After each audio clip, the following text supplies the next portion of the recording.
Hi friends, ಎಲ್ರಿಗೂ ನಮಸ್ಕಾರ. Very good morning.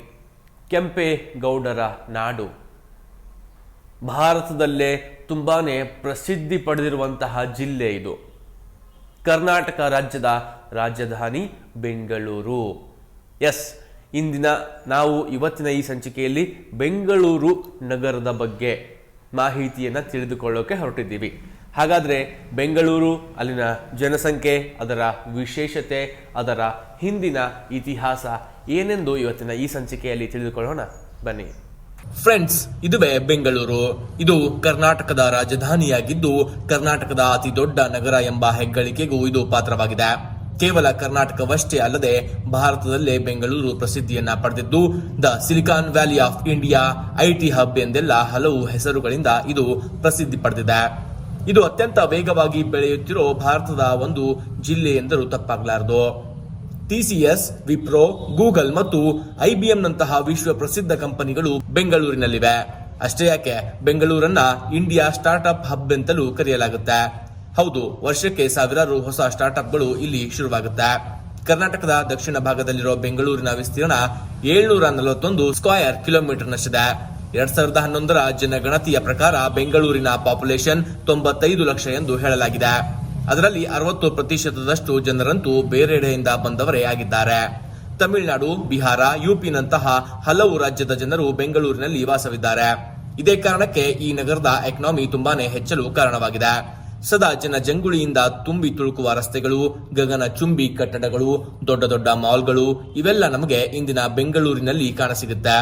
ಇದಿಷ್ಟೇ ಅಲ್ಲದೆ ಇಲ್ಲಿನ ತಂಪು ಮತ್ತು ಸುಂದರ ವಾತಾವರಣಕ್ಕೂ ಬೆಂಗಳೂರು ತುಂಬಾನೇ ಪ್ರಸಿದ್ಧಿಯನ್ನ ಪಡೆದಿದೆ. ಇದೇ ಕಾರಣಕ್ಕೆ ಗಾರ್ಡನ್ ಸಿಟಿ ಆಫ್ ಇಂಡಿಯಾ ಎಂತಲೂ ಇದನ್ನ ಕರೆಯಲಾಗುತ್ತೆ. ಬೇರೆ ನಗರಗಳಿಗೆ ಕಂಪೇರ್ ಮಾಡಿದ್ರೆ ಸುಮಾರು 210 ಕೆರೆಗಳು ಬೆಂಗಳೂರಿನ ಸುತ್ತಮುತ್ತಲೂ ಇವೆಯಂತೆ. ಭಾರತದಲ್ಲಿ ಅತಿ ವೇಗವಾಗಿ ಬೆಳೆಯುತ್ತಿರುವ ನಗರವಾಗಿದೆ ಬೆಂಗಳೂರು. ಇದೇ ಕಾರಣಕ್ಕೆ ಇಲ್ಲಿನ ಟ್ರಾನ್ಸ್ಪೋರ್ಟ್ ಇನ್ಫ್ರಾಸ್ಟ್ರಕ್ಚರ್ ಕೂಡ ನಗರಕ್ಕನುಗುಣವಾಗಿ ಡೆವಲಪ್ ಮಾಡಲಾಗ್ತಿದೆ. ನಮ್ಮ ಮೆಟ್ರೋನಂತಹ ರ್ಯಾಪಿಡ್ ರೈಲ್ವೆ ಕೂಡ ಬಹಳ ವರ್ಷಗಳ ಮೊದಲೇ ನಮ್ಮ ಬೆಂಗಳೂರಿನಲ್ಲಿ ಚಲಾವಣೆಯಲ್ಲಿದೆ. ನಗರದ ಲಿಟ್ರಸಿ ರೇಟ್ ನೋಡೋದಾದ್ರೆ ಅದು 87.67%. ಇಲ್ಲಿನ ಮುಖ್ಯ ಭಾಷೆ ನಮ್ಮದೇ ಹೆಮ್ಮೆಯ ಕನ್ನಡವಾಗಿದೆ. ಇದರ ಜೊತೆಯಲ್ಲೇ ತಮಿಳು, ತೆಲುಗು, ಮಲಯಾಳಂ ಮತ್ತು ಹಿಂದಿ ಭಾಷೆಗಳನ್ನ ಮಾತನಾಡುವವರ ಸಂಖ್ಯೆಯೂ ಕೂಡ ಇಲ್ಲಿ ಗಣನೀಯವಾಗಿ ಕಂಡುಬರುತ್ತೆ. ಈ ನಗರದಲ್ಲಿ 79% ಹಿಂದೂಗಳಿದ್ದರೆ 14% ಮುಸ್ಲಿಮರು, 5.61% ಕ್ರಿಶ್ಚಿಯನ್ ಸೇರಿದಂತೆ ಎಲ್ಲಾ ಧರ್ಮೀಯರು ನಮಗಿಲ್ಲಿ ಕಾಣಸಿಗ್ತಾರೆ. ಇಲ್ಲಿನ ಎಸ್ಟಿಮೇಟೆಡ್ ಜಿಡಿಪಿ $125 ಬಿಲಿಯನ್ ನಷ್ಟಿದೆ. ಭಾರತದ ಬೇರೆ ನಗರಗಳಿಗೆ ಕಂಪೇರ್ ಮಾಡಿದ್ರೆ ಬೆಂಗಳೂರಿನಲ್ಲಿ ಬಾರ್ ಮತ್ತು ಪಬ್ಗಳ ಸಂಖ್ಯೆ ಹೆಚ್ಚಾಗಿದೆ. ಇದೇ ಕಾರಣಕ್ಕೆ ಈ ನಗರದ ನೈಟ್ ಲೈಟ್ ನೋಡಲು 2 ಕಣ್ಣು ಸಾಲವು.